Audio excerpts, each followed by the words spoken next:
सबको जोहार, नमस्कार, सलाम। हम लोग ये जो शब्द यूज करते हैं ये किसी का अभिवादन के लिए करते हैं। एक्चुअल में ये समझना है कि सरकार का काम क्या है, वोट हम लोग क्यों करते हैं। लेकिन आप लोग अवेयर हैं, जागरूक हैं, पढ़ रहे हैं, आप लोग हर चीज पता है आप लोगों को। अभी भैया जिस तरह से बताया कि प्रत्येक घर में, प्रत्येक परिवार में 3 से 5 फैमिली एवरेज है, औसतन है या नहीं, हर घर में। तो अगर आप लोग अपने घर में समझाइएगा कि हम लोग वोट क्यों देते हैं, है ना। और इससे पहले जो हमारी पीढ़ी है, मतलब हमारे माता पिता या फिर हमारे दादा दादी, अधिकांश वे लोग पढ़े लिखे नहीं है। ये सच बात है, ये मानना पड़ेगा, है या नहीं। कितने के दादा दादी पढ़े लिखे, हाथ उठा कीजिए तो, है ना, बहुत कम है। तो ये कारण मतलब वोट इस तरह से खराब तरीके से मतलब जो है सही जगह क्यों नहीं जा पाता, क्योंकि उनके पास शिक्षा नहीं, सूचना नहीं। बात समझ रहे हैं ना। हम लोग कोई भी बात करते हैं, कुछ भी, जैसे कोई भी चर्चा करते हैं, कुछ भी बात करते हैं, तो सूचना जब तक हमारे पास जो रहेगा उसी के आधार पे बात करते हैं ना। अभी हम आपको जीडीपी पे बोलने बोलेंगे तो क्या आप लोग बोल पाइएगा, समझ में आ रहा है ना। तो जो भी बात हम लोग करते हैं सूचना के आधार पे करते हैं। तो हमारे घर तक जो सूचना पहुंचाया जा रहा है वो बहुत खराब तरीके से, बहुत गलत गलत सूचनाएं पहुंचाई जा रही है। अब समझने वाला बात है, ध्यान से समझिए। ये सूचना पहुंचाता कौन है? सूचना मीडिया पहुंचाती है, पता है। मोबाइल सबके घर में है, हम लोग देखते हैं, है ना। अब ये सोचिए कि हमारा जो मीडिया है कितना स्वतंत्र है। मीडिया समझते हैं आप लोग, प्रिंट मीडिया, ये सब आप लोग पढ़ चुके होंगे 6, 7, 8 क्लास में, ये सारी चीजें हैं, है या नहीं। तो अब सोचने वाली बात है कि क्या मीडिया स्वतंत्र है। अब हम बताते हैं थोड़ा इसका रैंकिंग समझते हैं। 161 रैंकिंग है हमारा भारत का मीडिया का रैंकिंग। फ्रीडम ऑफ स्पीच में जो है मीडिया का रैंकिंग 161 है। अब आप समझिए, अब कितना कंट्री में 161 है। 180 कंट्री में जब रिसर्च किया गया तो 161 भारत का रैंक है। कितना दुर्भाग्य का बात है, सोचने वाला बात है। और दूर जाने का ज्यादा जरूरत नहीं है। अगर आपको लगता है कि हमारा मीडिया स्वतंत्र है तो कुछ मत कीजिए। हमारे गांव में, हमारे शहर में, हमारे आसपास में बहुत सारा भ्रष्टाचार हो रहा है या नहीं। बहुत सारे क्राइम हो रहे हैं, बहुत सारे ऐसे चीजें हो रही है जो नहीं होनी चाहिए समाज में। आप उसको रिपोर्टर को फोन कीजिए और बताइए कि भैया ऐसे ऐसे हुआ, आप छापिएगा। आप उसको जो न्यूज भेजिएगा वो जिसके संदर्भ में रहेगा। मान लीजिए ठेकेदार करप्शन कर रहा है, ठीक है। अगर ठेकेदार करप्शन कर रहा है, हम न्यूज वाले को दिए, अब न्यूज वाला क्या करता है, ठेकेदार से संपर्क करेगा। बात समझ रहे हैं। फोटो वीडियो जो भी शूट करके हम भेजेंगे, वो पत्रकार ठेकेदार से कांटेक्ट करता है, ठेकेदार से बात करता है और उसे डील कर लेता है। बात समझ में आ रहा है। अब ठेकेदार से जब डील कर लेता है, कुछ पैसा ले लेता है और वो न्यूज को छापता नहीं है। तो कैसे, मतलब हम लोकतंत्र में हैं, लेकिन लोकतंत्र का मतलब क्या होता है? लोगों का तंत्र, लोगों का शासन होता है ना। लेकिन कहा लोगों का शासन जो प्रतिनिधित्व कर रहा है हमारे जनप्रतिनिधिगण, है ना। 4 हमारे जो लोकतंत्र के 4 स्तंभ है, पता है ना। कौन कौन से बताइए तो कोई।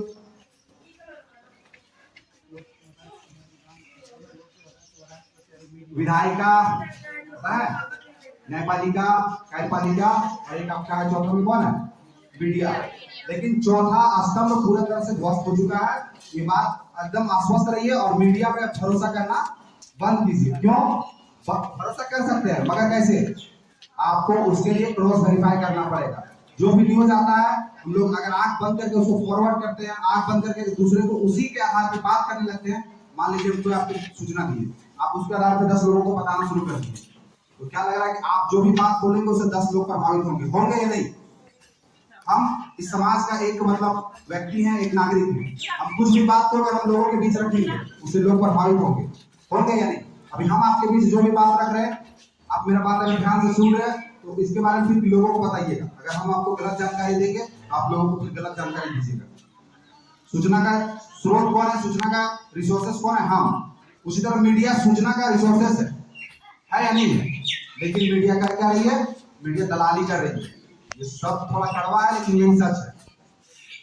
मीडिया दलाली कर रही है। आप लोग कभी सोचिए जरा कि मीडिया जो है स्कूल कितना बड़ा नेता को बैठा करके पूछती है क्या?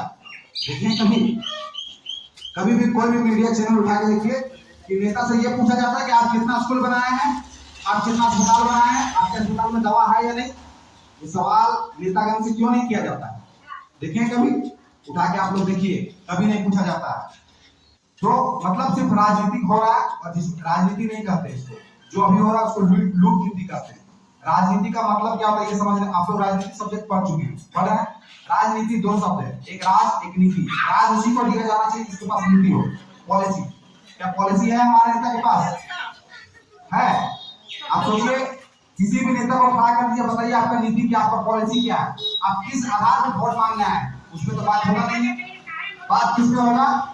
हिंदू पे, मुस्लिम पे, धर्म आधारित, जाति आधारित, समझ रहे ना, भेदभाव आधारित, इस पे बात होता है और उस पे वोट मांगने के लिए लोग आ रहे हैं।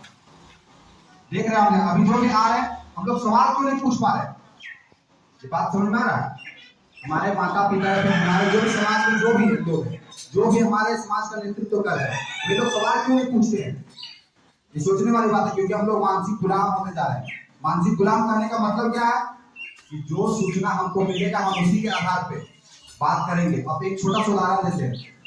बच्चा जब पैदा होता है ना, तो उसको कुछ पता रहता है क्या? उसको हम लोग जिस तरह से डेवलप करेंगे वो उसी तरह से डेवलप होगा। उदाहरण को समझना है कि उसको अगर हिंदू के घर में रखते हैं तो हिंदू रीति रिवाज सीखेगा, सीखेगा या नहीं? अगर उसको हम लोग मुस्लिम के घर रखते हैं तो मुस्लिम रीति रिवाज सीखेगा, सीखेगा या नहीं? उसको अगर हम पढ़े लिखे IAS IPS डॉक्टर के घर में रहेगा तो वो वैसा ही बनेगा। कहने का मतलब है यही है कि जो भी सूचना उसको मिलेगा उसी के आधार पर वो डेवलप होगा और बड़ा होकर के वही काम को वो करेगा। तो सूचना कितना इंपॉर्टेंट है ये समझिए। अब हम तक सूचना पहुंच क्या रहा है ये तो आप लोग को समझा चुके हैं। अब आगे बात है कि वोट के बारे में आप लोग पढ़े होंगे, है ना, कि वोट हम लोग देते क्यों और वोट के लिए कितना संघर्ष हुआ है।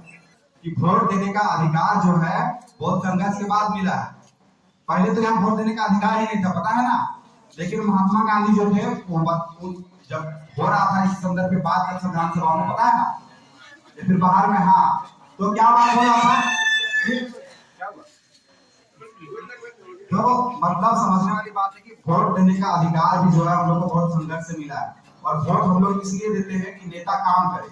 लेकिन हमारे यहाँ वोट 500, दारू, मुर्गा, ये सब चीज का ट्रेंड कौन बनाया आखिर? जो हमारे अभी वर्तमान में प्रतिनिधिगण है वो क्यों नहीं हम लोग अभी कर रहे हैं ना। हम लोगों को समझाए है ना इस काम को वो क्यों नहीं किए, क्योंकि वो करना नहीं चाहते। अगर वो करना चाहते तो ये कर सकते थे। हम लोग कहाँ किसी को पैसा दे रहे हैं क्या? हमको एक विचार स्थापित करना, हम लोगों को जीतना चुनाव मकसद नहीं है। हम लोग का मकसद है कि विचार स्थापित हो, लोगों में एक सोच विकसित हो।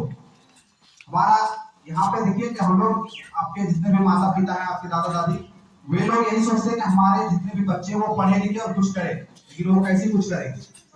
यहाँ का शिक्षा व्यवस्था देखिए, इसका भी रैंकिंग समझ लीजिए जरा। भारत को 2 कैटेगरी में बांटा गया, ठीक है, पर उसमें 2 कैटेगरी बना दिया, एक स्मॉलेस्ट स्टेट, एक लार्जेस्ट स्टेट। लार्जेस्ट स्टेट में 20 स्टेट को रखा गया है और बाद बाकी को स्मॉलेस्ट स्टेट में। अब सोचने वाला बात है कि झारखंड को भी लार्जेस्ट स्टेट में रखा गया, जो रिसर्च किया जा रहा था, लेकिन वो उसमें 20 रैंक में भी 20 रैंक में है। अब समझ में आ रहा है कि 20वां रैंक में है झारखंड। तो हमारे झारखंड का शिक्षा व्यवस्था क्या है ये समझ लीजिए आप लोग। हमारे स्कूल में लैब क्यों नहीं है? हमारे स्कूल में कंप्यूटर लैब क्यों नहीं है? अगर है तो टीचर नहीं है तो पर्याप्त मात्रा में हमारे पास कंप्यूटर नहीं है। हम लोग साइंस का और विज्ञान का बात करते हैं ना। हमारे गार्जियन भी चाहते हैं कि हम लोग विज्ञान पढ़े, साइंस पढ़े, है ना। लेकिन गार्जियन को अब ये भी पूछना होगा कि हमारे स्कूल में लैब क्यों नहीं है? साइंस लैब है, आपके यहाँ है तो केमिकल नहीं है। मतलब लाके अगर कुछ इक्विपमेंट रखा भी गया तो वहाँ सारा सुविधा नहीं है जिससे कि आपको मतलब वो चीज प्रैक्टिकल करके दिखाया जा सके। आप लोग 6 से लेकर 10 तक 12 तक सब सारा साइंस में सब में कुछ ना कुछ प्रैक्टिकल है या नहीं? लेकिन क्या दिखाया जाता है स्कूल में? कुछ भी नहीं। ये सवाल, ये मुद्दा बन क्यों नहीं पा रहा है? ये पब्लिक इस पे क्यों नहीं बात कर रही है? क्योंकि मीडिया जो है हिंदू मुस्लिम डिबेट को मुद्दा बनाती है और उसी मुद्दे को जो है टीवी में दिखाती है, प्रमोट करती है। अब आप लोग एक और बात बताते हैं, एक उदाहरण तो नहीं है आप लोगों को कि मीडिया को बात करके उसको सूचना दीजिए कि हमारे गांव में भ्रष्टाचार हो रहा है, ट्रेन छापेगा। इसका मतलब कि मीडिया दलाल है, पहला चीज। दूसरा चीज समझिए कि मीडिया जो है क्यों नहीं पूछती है नेता से कि आप कितना स्कूल बनाए, क्योंकि उसको स्पॉन्सर किया जा रहा है। किसके माध्यम से? स्पॉन्सर का मतलब समझ रहे ना, पैसा दे करके। हम जिसको पैसा देंगे वो हमारे लिए काम करेगा या नहीं करेगा? करेगा। यहाँ पे मीडिया स्पॉन्सर्ड है, आप अभी कुछ मत कीजिए, जितना भी पॉलिटिशियन है अभी, ममता प्रसाद हो, सीपी चौधरी हो, किसी का भी लिख लीजिए, और एक आपके हैं टाइगर जयराम माथुर, ठीक है। इन लोग का फेसबुक वेबसाइट में जाइए, फेसबुक जो है ना, फेसबुक पे जाइए, ये क्या टाइगर जयराम माथुर स्पॉन्सर उसका जो पोस्ट रहता किया जाता है, देख लीजिएगा। नहीं, लेकिन अभी जो सीपी चौधरी है और जो आपको मधुर प्रसाद है, वो स्पॉन्सर कर रहे हैं, फेसबुक को पैसा दे रहे हैं और अपना पोस्ट को अधिक से अधिक लोगों तक देखने के लिए पैसा दे रहे हैं। मतलब अगर उसका विचार रहता तो लोगों तक पहुंचता। ये पैसे का विचार है, पैसे से विचार को बनाया जा रहा है। ये मतलब बहुत गहरी गहरी बात है, समझने वाली बात है। पैसा से जब विचार कैसे बन सकता है, कभी नहीं बन सकता। उसमें कहीं ना कहीं स्वार्थ होगा ही, होगा या नहीं, तो उसका स्वार्थ है, उसको सत्ता चाहिए, और सत्ता चाहिए। और हमारे झारखंड में 40% खनिज है, ये आप लोग रोज पढ़ रहे होंगे। आप लोग सब 9-10 क्लास के स्टूडेंट है ना, तो 40% हमारे यहाँ खनिज से पता है, कोयला है, अबरक है, बॉक्साइड है, यूरेनियम है या नहीं। अब मतलब एक हर चीज हमारे यहाँ है। हम ये तो 40% खनिज का मात्रा प्रोडक्शन दे रहे हैं, चलता है उसका 32% अमाउंट का वैल्यूएशन देते हैं। मगर हमको मिलता क्या है, अमाउंट का वैल्यूएशन समझ रहे हैं ना। अगर पूरा भारत से आज 100 रुपया का अगर खनिज निकाला जाएगा, आराम से जहां से भी निकलता है, समुद्र से तेल, पेट्रोलियम, जो भी चीजें हैं, उसका हम लोग यहाँ सिर्फ भारत से 32 रुपीज देते हैं। अब बात तो समझ रहे हैं, 32 रुपीज मायने रखता है हमारे लिए हर रोज। अगर 100 करोड़ का आज जो है खनिज का उत्पादन होता है, खनिज निकाला जाता है, तो 32 करोड़ हम झारखंड से सिर्फ देते हैं। लेकिन झारखंड को मिलता क्या है, देख लीजिए, हमारे कोलवरी को देखिए, कोलवरी क्षेत्र को ध्यान से समझिए आप लोग। कोलवरी में जितने भी क्षेत्र है, वहां पे जो जमीन अधिग्रहण किया जाता है, आप लोग इसको नहीं पढ़े हैं। हम अभी एलएलबी कर रहे लोग स्टूडेंट है, पता होगा किसी को। तो हम अभी पढ़ रहे जमीन अधिग्रहण बिल है।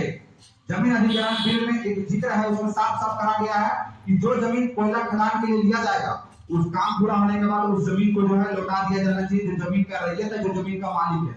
मगर उसको लौटाया नहीं जाता है। वहां पे रेट भरा जाना चाहिए, मगर वहां रेट भरा नहीं जाता है। बताइए कि हमारे वो संसद का मैटर है, वो संसद उस काम को करने का मतलब उसका अधिकार है। लेकिन हमारा सांसद क्या कर रहा है, ऑस्ट्रेलिया में कंपनी बनाया है कपड़ा का, 1000 करोड़ का बिजनेस है।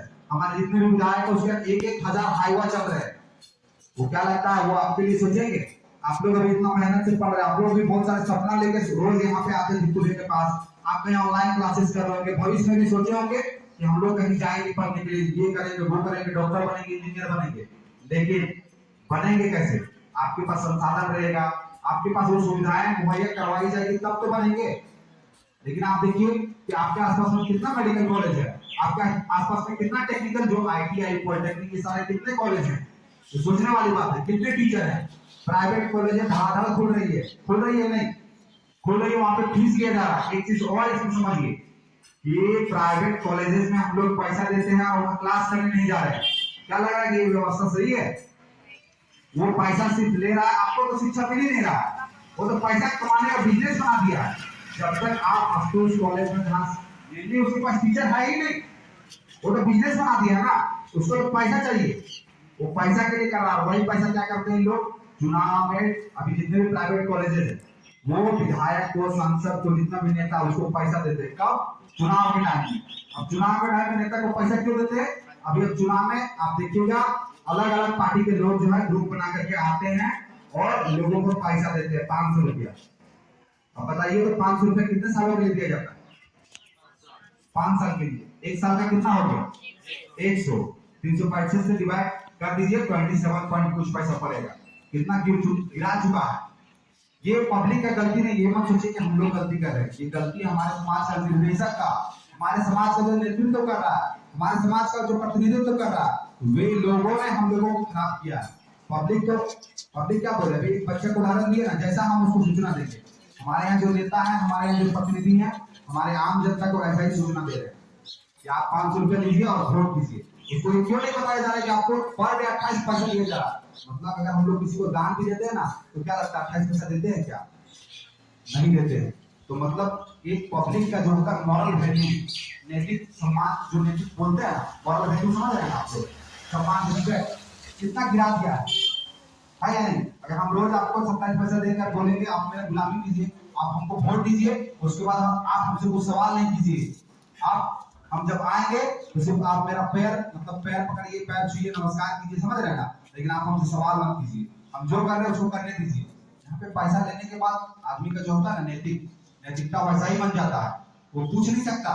अगर हम में से अगर किसी भी व्यक्ति को पैसा दिया जाएगा तो क्या नेता से कभी सवाल किया जा सकेगा? वो व्यक्ति कभी भी नेता के सामने तक नजर नहीं आएगा। अगर आ भी जाएगा तो नेता बोल देगा हम तो आपको पैसा दिए थे। ये अभी तक होते आ रहा है, लेकिन एक ऐसा सूरज, एक ऐसा मतलब नेता, एक ऐसा नेतृत्व करता, एक ऐसा प्रतिनिधि आगे आए हैं जिसको किसी का जान का डर है ना उसका कोई है। सिंगल पीस 29 ईयर एज है उसका, और पूरा झारखंड में जो है सब नेताओं का नींद उड़ा चुके हैं। ये सोचने वाला बात है कि जितने भी राजनीतिक पार्टियां हैं हर जगह हमारे लोग हैं, हर जगह संपर्क है। तो हमारे ही बीच के लोग अलग अलग राजनीतिक पार्टियों में है या नहीं? हमारे चाचा कहीं की पार्टी में है तो हमारे दादा की पार्टी में, अलग अलग वहां से हम लोगों को सूचनाएं मिलती है। इन लोग रात में सोता नहीं है, रात का नींद उड़ गया है, रात में चर्चा चलता कि कर कोई लगा तो तो कुछ करो सुनबे करो, अगर जेटस भी कर लो बोल रहा हूं। कहने का मतलब है वो राजनीति को नाक तोड़ के बोला जाता, पता है कि नहीं? अगर दो व्यक्ति है गांव में ही, अगर दो प्रतिनिधि है ना, तो हम जो है मतलब वो एक व्यक्ति जो दूसरे व्यक्ति के प्रति बुराई नहीं करता है, गलत करा तो चुप रहता है। यहाँ ही देख लो, आप लोग यहाँ पे भी देख सकते हैं कि जो भी राजनीति कर रहे हैं वो एक दूसरे के प्रति कभी कटाक्ष करते हैं? नहीं करते हैं। अगर गलत काम कर रहा है तो जो विपक्ष में खड़ा होता है, मान लीजिए दो विधायक खड़ा हुआ, ठीक है, एक विधायक जीत जाता है, एक विधायक हार जाता है, तो हारने वाला विधायक गायब हो जाता है। हारने वाला विधायक को क्या काम होना चाहिए? विपक्ष का क्या काम होना चाहिए? विपक्ष के बारे में भी आप लोग पढ़े होंगे। विपक्ष का काम होना चाहिए कि राजनीतिक सत्ता में जो बैठे हैं उनसे सवाल किया जाए, जो गलत काम हो रहा उसके बारे में वो बात करे, उससे सवाल करे, लेकिन वो अपने बारी का मतलब वो जब बनेगा उसका इंतजार करते हैं, वो फिर बनता और फिर उसी प्रक्रिया को दोहराया जाता है। और आज तक यही होता आ रहा है। लेकिन ये जो लड़का है टाइगर जयराम महतो जी, उनको ना नाप तोल के बोलने आता है, जो बोलते हैं मुंह पे बोलते हैं। आप देखिए कोयला माफिया के बारे में आप लोग अवेयर रहिए। कोयला माफिया हम क्या कर रहे हैं, हम लोग कि बीसीसीएल जो भी कोयला खनन कर रही है वो कोयला को निकाल लिया जा रहा है अवैध तरीके से, इलीगल तरीके से। अवैध करने का मतलब है लीज, समझते हैं लीज? बालू जो हम लोग उठाते हैं यहाँ से, सरकार उसको लीज देती है किसी एक व्यक्ति को, मतलब एक अच्छा खासा अमाउंट एक बार में सरकार को दे दिया जाता है, और वो व्यक्ति जो है जिस व्यक्ति को मिलता है लीज, वो व्यक्ति प्रत्येक मतलब जो भी खरीदना चाहता है उसको देता है, उससे पैसा लेता है, तो इसी को लीज कहते हैं। तो इसी तरह से डीओ लगता है, कोयला जो जितना भी कोयला खदान है वहां पे डीओ लगता है। अब वहां पे क्या होता है, डीओ लगाने के बाद जो है वो कोयला जो है निकालना चाहिए डीओ होल्डर को, यानी कि जो लीज होल्डर होगा, मान लीजिए कि हम डीओ लगाए, हम करोड़ों रुपया वहां इन्वेस्ट किए, तो कोयला उठा करके वहां से खदान से निकाल करके बेचने का अधिकार किसका होना चाहिए? डीओ होल्डर का। लेकिन यहाँ पे क्या होता है कि विधायक जो उसे रंगदारी दे रहा है, मतलब बहुत गहरा गहरा बात बता रहा है। ये चीजें जो है ना तो आपको समाज में देखने को मिलेगा, ना इस पर चर्चा करने को मिलेगा। तो इसलिए सोचिए कि मतलब हमारा जो संसाधन है उसमें पहला अधिकार किसका होना चाहिए? संसाधन, आपको रिसोर्सेज के बारे में आप लोग पढ़े होंगे, है ना? तो रिसोर्सेज में पहला राइट हमारा होना चाहिए, मगर पहला राइट किसका है? बाहर के लोगों को। यहाँ पे अतिक्रमण इतना हो गया है कि कभी लगता ही नहीं कि झारखंड है या बिहार है। आप ट्रेन में सफर कीजिए, ट्रेन में आप देखे होंगे कि ट्रेन हो या फिर कहीं भी हो, आप कहीं भी तो कीजिए, शहर हमारे यहाँ का है, धनबाद है, बोकारो है, खुसरो है, जहाँ जहाँ इंडस्ट्रियल एरिया है, जहाँ जहाँ खदान है, वहाँ बाहर के लोग रोजगार कर रहे हैं, यानी कि वो अपना आर्थिक स्थिति मजबूत कर रहे हैं। हमारे घर में लड़ाई क्यों होता है पता है? मम्मी में पापा में लड़ाई क्यों होता पता है? दादा में दादी में लड़ाई क्यों होता पता है? कभी सोचे? आर्थिक स्थिति के कारण, कोई और कारण नहीं है। जिस घर में अच्छे से इनकम होता है उस घर में लड़ाई कम होता है। आर्थिक स्थिति के कारण घर में लड़ाई होता है। अगर किसी भी परिवार में अगर अच्छे से उनका इनकम होगा, अच्छे से आय होगा, तो उस घर में ये सारी चीजें कम हो जाती है। 4 बेटा है, 2 बेटा है, 3 बेटा है, उसको वही माता पिता तीनों चारों को पाल लेते हैं, पूरा शादी भी सब कर देते हैं, उसको करवा लेते हैं। लेकिन वही लड़का, वही बच्चा जो है अपने माता पिता को क्यों नहीं रख पाते हैं? क्योंकि आर्थिक स्थिति वो नहीं चाहता है, कभी उसका मन में ये सवाल भी नहीं आता होगा कि हम अपना माता पिता को छोड़ दें, लेकिन क्यों? मजबूरी के कारण वो ऐसा स्थिति, वैसा परिस्थिति में वैसा निर्णय मजबूरी में ले लेता है। ये बात समझ रहे हैं ना? वो कभी नहीं चाहता कि हम छोड़े या फिर हम अपने परिवार को अच्छे से नहीं मतलब रखें, उनको जो भी खर्च उनको मतलब हम लोग नहीं दे पाए, ये कभी नहीं सोचता कोई भी, लेकिन ये स्थिति ऐसे होता आर्थिक स्थिति के कारण। तो हमारे लिए आर्थिक स्थिति बहुत जरूरी है। तो बस मतलब ज्यादा लंबा बहुत ज्यादा देर हो गया है, लेकिन हम यही कहेंगे कि आप लोग जो है घर में समझाइए कि वोट क्यों दे रहे हैं, है ना। तो vote for Tiger Jairam Mahato घर में बताना है। और मतलब आप लोग आज से जो है एक एक मतलब जितने भी स्टूडेंट हैं सबसे मेरा रिक्वेस्ट है कि स्टार प्रचारक बन जाइए आप लोग। जो भी आपको लगता है, जो भी अगर यूनिक तरीका लगता है, इंस्टाग्राम, फेसबुक, व्हाट्सएप जो भी चलाते हैं, आप खुल के मतलब उस पर अपना बात को, मेरा बात को अगर समझ गए होंगे तो आप रख सकते हैं। कुछ ना कुछ दो बात को कह करके उसको सोच कर सकते हैं, समझ रहे ना। हमारे पास आईटी सेल नहीं है, आईटी सेल समझते हैं। आईटी सेल का मतलब होता है वही मीडिया, खरीदा हुआ मीडिया, दलाल मीडिया, जिसको पैसा देकर स्पॉन्सर किया जा रहा है। हमारे टाइगर जयराम महतो जी हैं जो स्पॉन्सर नहीं कर रहे हैं, उसका आईटी सेल जनता है। तो आप लोग भी उस आईटी सेल में सहयोग मतलब जो भी विचार है, आईटी सेल इसको नहीं कर सकते, ये विचार का प्रसार है। विचार जो हम लोग थॉट प्रोसेस जो डेवलप हो रहा है समाज में, उसका काम कर रहे हैं। लोगों में विचार कैसे विकसित होता है, बार बार कर सूचना के आधार पर। तो हम लोग सूचना को जन जन तक पहुंचाने का काम करने के लिए हम लोग निकले हैं। तो आप लोग के माध्यम से बहुत आसानी से हो सकता है, क्योंकि अगर आप लोग यहाँ 50 स्टूडेंट हैं तो कम से कम 50 घर से होंगे। 50 घर में 5, अगर परिवार में 5 लोग हैं, आसपास में पड़ोसी जो भी लोग हैं, आप उन लोगों को अगर बात करके कन्विंस करेंगे 5 दिन समय है, अगर कोई भी पैसा लेगा तो उनको बताइए कि ये पैसा मात्र 28 पैसा भी नहीं पड़ रहा है। आप अगर 28 पैसा लेते हैं तो आप सोचिए कि आप कोई भी सवाल नहीं कर सकते राजनीतिक पार्टी से, कर सकते हैं? नहीं कर सकते। मॉरल वैल्यू पूरा डाउन किया जा रहा है। ये सारी चीजें आप समझाइए। और देश सर्वेक्षण छाप 12 नंबर क्रमांक में है ना। ये सर्वेक्षण छाप में बोलिए कि वोट अधिक से अधिक करें। स्टूडेंट जो है ना, education is the most powerful weapon. ये बात तो आप लोग एक्सेप्ट करते हैं। जितना भी जो भी हथियार जितना भी बना के रखा है ना, कलम एक गजब का मतलब पावरफुल है। अभी कुछ भी अगर हम लोग करना चाहते हैं ना, भले इसमें टाइम लग रहा है आदमी को, अगर हम लोग कलम के माध्यम से, अगर कोड के माध्यम से करते हैं तो वो चीज जो देर लग रहा है ना, लेकिन पता है 100 आदमी में अगर एक आदमी भी ईमानदार हो जाए तो 99 का जीना हराम कर दिया जाएगा। पता है 99 परेशान हो जाते हैं, अगर एक भी कोई ईमानदार हो गया और सब पागल। और एक पागल ऐसे निकला है कोयला चोर का, है ना। जितना नेता मतलब राजनीति छोड़ के लूट नीति में लगे, सबका नींद उड़ा हुआ है। अगर आप लोग भी झारखंड का पूरा स्टूडेंट ऐसा चल जाएगा तो सोचिए कि क्या हो सकता है। अभी कल का ही अभी परसों का ही वीडियो एक है वायरल हुआ है। लंबोदर महतो जो सरगोजे के विधायक है, वो विजिट करने के लिए जा रहे थे गांव में, तो उससे बच्चे, स्कूल के बच्चे एक पोस्टर लगा करके वहां पे 1952 से मतलब जैसे होता ना, किसी भी स्कूल को बनाने के लिए एक क्राइटेरिया होता है, कोई भी काम के लिए क्राइटेरिया होता है। तो स्कूल बनाने के लिए भी क्राइटेरिया होता है, क्या जनसंख्या होना चाहिए स्टूडेंट का, कैसा क्षेत्र होना चाहिए। वो क्राइटेरिया 1952 में ही वो पूरा कर चुका होगा, लेकिन अभी तक वहाँ हाई स्कूल नहीं। तो इसी से समझिए कि शिक्षा के प्रति हमारे नेता कितने मतलब अवेयर हैं और कितने वो चाहते हैं कि यहाँ के लोग पढ़े। आप समझिए क्यों नहीं पढ़ने देना चाहते। अगर आप पढ़ेंगे तो सवाल करेंगे, जिस तरह से अभी कर रहे हैं। अगर आप संविधान को पढ़ेंगे तो अधिकार का बात करेंगे, कहीं आपसे दुर्व्यवहार किया जाएगा। आप देखिए कि कहीं भी जाते हैं, कार्यालय में जाते हैं, कोई सरकारी कार्यालय में, ऐसा लगता है कि मालिक है, वो मालिक नहीं है, वो तो सर्वेंट है, वो नौकर है या नहीं है। यूपीएससी कोई भी लिख लीजिए, जेपीएससी सबका फुल फॉर्म क्या होता है? Union public service commission. मतलब वो नौकर है, पब्लिक का नौकर है। कभी भी जाइए, मेरे एक मतलब छोटा सा कहानी बता रहे हैं हम। एक मेरा सिस्टर है, उसको लेके गए थे हम लोग, मतलब रिश्तेदार बंटवारा गए थे। प्रखंड कार्य हम कहीं भी जाते हैं तो हम क्या करते हैं ना, वहाँ आसपास में जो भी सरकारी कार्यालय और अस्पताल और हम वहाँ पे विजिट करते हैं, देखते हैं वहाँ क्या है। तो जब हम बोले कि चलो घूम के आएंगे, तो वो बोल रही है नहीं भैया बिना मुझे कुछ काम नहीं निकल जाएंगे। हम बोले चलो, तो उसको लेके गए पूरा हर ऑफिस, मतलब जहाँ जहाँ उधर उधर से गुजरे, उधर से पूरा बिल्डिंग को पूरा ऊपर से नीचे हर जगह वो पहुंचे। अब बाहर निकली तो मुझे कैसा लग रहा है, रिलैक्स लग रहा है। लग रहा है कि अब हम नहीं रहेंगे तो कोई भी काम रहेगा तो हम आ जाएंगे। बोले हाँ। लेकिन अभी हम लोग क्या होता है कि जाते हैं तो बाहर में खड़ा रहना पड़ता है। वो तो उसको तो चुने हैं, हम लोग पैसा दे रहे हैं, टैक्स का पैसा ही उसको दिया जाता है ना करने के तौर पे। हम लोग जाएंगे तो हमारा काम क्यों नहीं करेगा? करना चाहिए। क्यों नहीं करता है? क्योंकि हम लोग जानते नहीं है, उससे बात नहीं कर पाते हैं। तो ये चीजें हैं, हम लोग सवाल करने लग जाएंगे, यही डर से नेता चाहता है कि पढ़े ना। तो इसीलिए घर में समझाइए और जितना हो सके अधिक से अधिक बोले। सबको यहाँ पे जितने भी होंगे सब चलाते होंगे मतलब सोशल मीडिया, है ना। धड़ाधड़ रोज 2 से 3 पोस्ट कीजिए, रिक्वेस्ट करें। मतलब हम कह नहीं रहे आपको, ये आप अपने अपने विचार से आप सोचिए कि करना चाहिए या नहीं करना चाहिए। जो सही है उसका खुल के सपोर्ट कीजिए।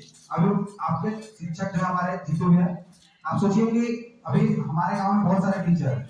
एक शिक्षक जब बच्चों को तैयार कर रहा है, बच्चों को जब पढ़ा रहे हैं, तो कहने का मतलब है कि यही बच्चे आने वाला समय में जो है क्या बनेंगे, समाज के लिए।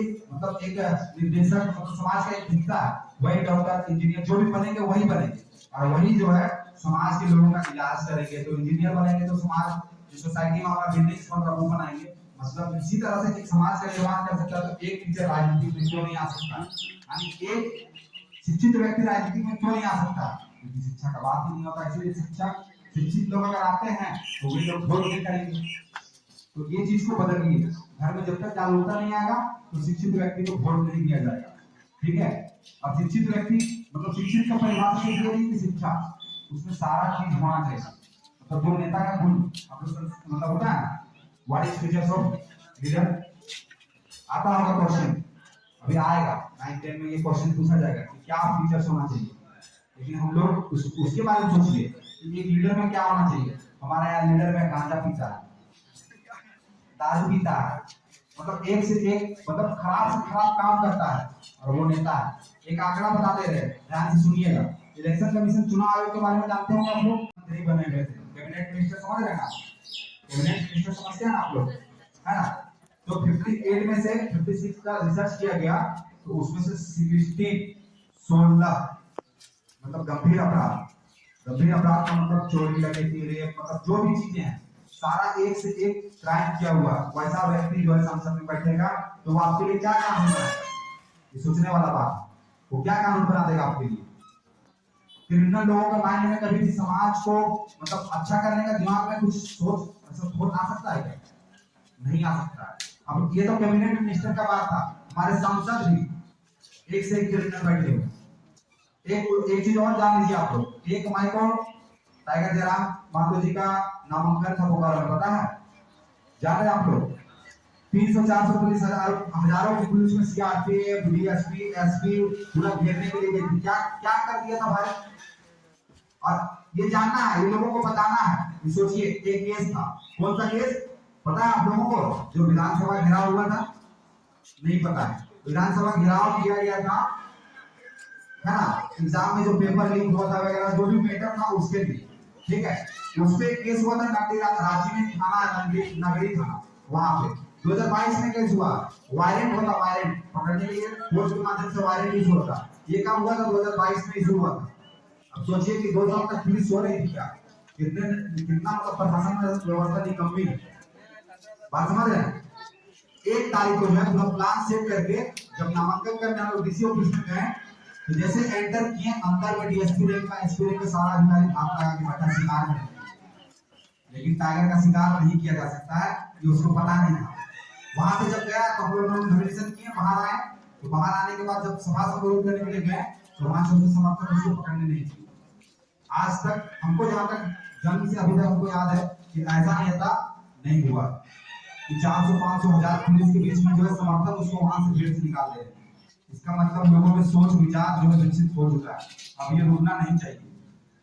और वहां पे महिलाएं जितनी थी, एसपी के मुंह में धूल पीट के जा रहा, एसपी कुछ कर नहीं पा रहा क्योंकि जान रहा। और उस समय जब उसको गिरफ्तार करने के लिए गया तो जितना मुस्तैदी से ये प्रशासन एक आम बच्चा, एक आम लड़का को गिरफ्तार करने गया था, कोयला चोर को, जितना क्राइम हो रहा उसको गिरफ्तार करता, तो आज झारखंड का पोटेंशियल का मतलब होता है कोयला मार बात में वहां का स्थिति आज कुछ और होता या नहीं।